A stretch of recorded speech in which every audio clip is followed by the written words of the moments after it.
La fabuleuse nuit de Noël, la neige étend son manteau blanc, les yeux levés vers le ciel. Écoutez-nous, petits enfants, racontez une histoire de la fabuleuse nuit de Noël. Bravo, Véro, c'était trop beau! Merci, Hélène, on a bien réussi. Avez-vous deviné le titre de notre histoire? La fabuleuse nuit de Noël. Écrite et illustrée par Marilyn Fauché. Paru aux éditions La Courte Échelle. Allons-y! Marie adore Noël. Son plus grand rêve est de rencontrer le Père Noël. Dès que les premiers flocons commencent à tomber, elle se met à rêver. Et si cette fois, elle arrivait à le voir pour de vrai? À l'école, tout le monde connaît son secret. Théo et sa bande de ricaneurs ne se gênent pas pour se moquer d'elle. Alors, Marie-Noël, as-tu rendez-vous avec ton gros amoureux après l'école? La veille de Noël, ces moqueries sont bien loin dans les pensées de Marie. La neige tombe à gros flocons et des odeurs de dinde et de tourtière embaument la maison. Le cœur de la fillette se gonfle d'espoir. Et si c'était ce soir qu'elle arrivait à apercevoir le Père Noël? Oh oh, murmure sa mère. Je n'ai plus assez de farine pour cuisiner des biscuits. Quoi? S'affole Marie. C'est impossible. On doit laisser une collation au Père Noël. Je cours en chercher à l'épicerie. Non, non, non, non, Marie. Il faut traverser le bois et je n'aime pas beaucoup que tu sortes le soir quand il fait noir. Et si Benoît venait avec moi? Sans attendre la réponse, Marie grimpe l'escalier jusqu'à la chambre de son frère. La nuit commence à tomber et il ne reste plus beaucoup de temps avant la fermeture des magasins. Benoît n'est pas facile à convaincre. « Je n'ai pas envie, il fait trop froid », déclare-t-il. Au fond, il ne veut pas l'avouer, mais il a peur du noir et Marie le sait. « Je vais te prêter ma lampe de poche », promet-elle pour l'amadouer. Benoît avance à pas lents en jetant des regards effrayés autour de lui. Il n'est vraiment pas rassuré. Théo, à l'école, lui a raconté que toutes sortes de créatures, plus terrifiantes les unes que les autres, habitent de ce côté-ci de la forêt. Théo raconte n'importe quoi, déclare Marie. Les créatures maléfiques n'existent pas. Oh, hé, tu as vu Benoît? On dirait un renne du Père Noël. Tu dis n'importe quoi. Non, je suis sûre que c'est un renne, s'écrie Marie en s'enfonçant à travers les arbres. Arrête, Marie! Benoît repense aux créatures que Théo lui a décrites. Il est si terrifié à l'idée de rester seul qu'il s'empresse de rejoindre sa sœur. Mais Marie court et court encore. Jamais les deux enfants ne se sont aventurés si loin dans la forêt. Soudain, Marie s'arrête net. Devant elle se trouve un élégant chevreuil.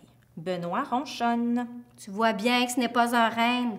Ça suffit maintenant, il faut rentrer à la maison. » Les deux enfants ont beau regarder partout autour d'eux, ils n'ont plus aucune idée de la direction à prendre. « On dirait qu'il y a de la lumière au loin, » souffle Benoît. « Allons par là. » Marie et Benoît marchent en silence pendant ce qui leur semble une éternité. La fillette pense à sa maman qui doit s'inquiéter et elle sent les larmes lui monter aux yeux. Non seulement il n'y avait pas de reine, mais elle va gâcher le Noël de toute la famille avec ses lubies. Quand ils arrivent enfin à sortir du bois, les deux enfants se retrouvent devant un pont qu'ils n'ont jamais vu. « Où est-ce qu'on est? » demande Benoît. « C'est vraiment sinistre par ici. » De l'autre côté du pont se dresse une grande maison qui donne froid dans le dos.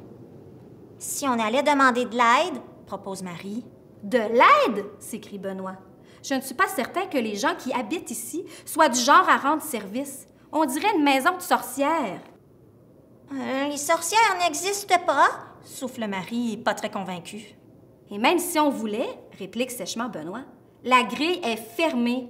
On ne pourra jamais entrer. » Et puis, regarde là, derrière la fenêtre, ajoute Benoît. Si ce n'est pas une sorcière, je me demande bien ce que c'est. Oh, tu as raison, concède Marie, la gorge nouée. Qu'est-ce qu'on va faire? Une larme roule sur sa joue. Noël est gâché, par ma faute. Non seulement maman ne pourra pas cuisiner des biscuits pour le Père Noël, mais elle doit être morte d'inquiétude. Et toi, La fin de sa phrase se perd dans un sanglot. Benoît tapote l'épaule de sa sœur. « Ne t'en fais pas, Marie. Tout va bien aller. On va sûrement trouver comment rentrer chez nous. » Le garçon regarde autour de lui, puis propose doucement. « Peut-être que si on grimpait sur le pilier de briques là-bas, on arriverait à passer par-dessus la grille. Après tout, Les sorcières n'existent pas. Enfin, probablement pas. Marie renifle. C'est une bonne idée. On n'a pas beaucoup d'autres choix. Il faut essayer. Une fois sur le perron de la maison, Marie inspire profondément. Elle a tellement peur que son cœur bat à tout rompre. Benoît lui serre la main pour lui donner du courage. La fillette s'apprête à frapper quand la porte s'ouvre. Devant eux, une grande dame au visage osseux les regarde. Les deux enfants se sentent aussi minuscules que des souris. Benoît est le premier à se ressaisir. Il explique toute leur mésaventure à l'inconnu. « Oh, vous alliez chercher de la farine et vous vous êtes perdu, » se désole la vieille femme. « Pauvre petit! » « Oui, et c'est de ma faute, » précise Marie. « Je croyais que j'avais aperçu un renne du Père Noël dans la forêt. » « Dans la forêt? Quelle idée! C'est bien les enfants, ça! » Puis, elle regarde sa montre avant de lancer. « Mon mari ne travaille que dans quelques heures. Je pense que j'ai le temps de vous raccompagner chez vous avant qu'il parte. Suivez-moi. » Marie est bouche bée. Elle n'a jamais rien vu de tel. La dame et son mari ne possèdent pas une voiture ordinaire, mais bien un magnifique traîneau auquel sont attelées une dizaine de reines. Êtes-vous, balbutie Marie. La vieille dame met son doigt sur sa bouche. Chut, ne parlez pas trop fort. Il ne faut pas réveiller mon mari. Il a une longue nuit devant lui. Et elle fait un clin d'œil aux deux enfants avant que le traîneau démarre. Ils filent tellement vite qu'on croirait presque qu'ils volent. Le voyage de retour est si magique qu'il semble ne durer que quelques secondes. Une fois arrivés chez eux, Marie et Benoît remercient leur bienfaitrice à plusieurs reprises. C'était un plaisir, les enfants. Joyeux Noël à toute votre famille. Oh, et n'oubliez pas ceci. La femme leur tend un sac de farine décoré d'une belle boucle rouge. Ses préférés, ce sont les biscuits aux pépites de chocolat, chuchote-t-elle comme en secret. Surtout ceux de votre maman. Ils sont particulièrement délicieux à ce qu'il paraît, ajoute la dame en faisant un nouveau clin d'œil. Avant que les enfants ne puissent répondre quoi que ce soit, le traîneau est déjà loin. « Tu penses que je pense? » demande Marie à son frère. « Je crois que oui, » répond celui-ci. « Ah, vous voilà! » s'exclame leur mère quand Marie et Benoît entrent dans la maison. Je commençais à m'inquiéter. Alors, prêt pour faire des biscuits? À condition qu'ils soient aux pépites de chocolat! Quand Marie se couche ce soir-là, elle a le sourire aux lèvres. Théo et ses ricaneurs pourront bien rire d'elle autant qu'ils le voudront. Elle n'a peut-être pas vu le Père Noël, mais elle s'est promenée dans son traîneau, ce qui est déjà merveilleux. Véronique et moi te souhaitons un merveilleux, Un enchanteur, un superbe, un féerique, temps des fêtes, rempli de joie de vivre, de surprises de fou rire, et de merveilleuses histoires. comme celles qui t'attendent à la bibliothèque. Bisous!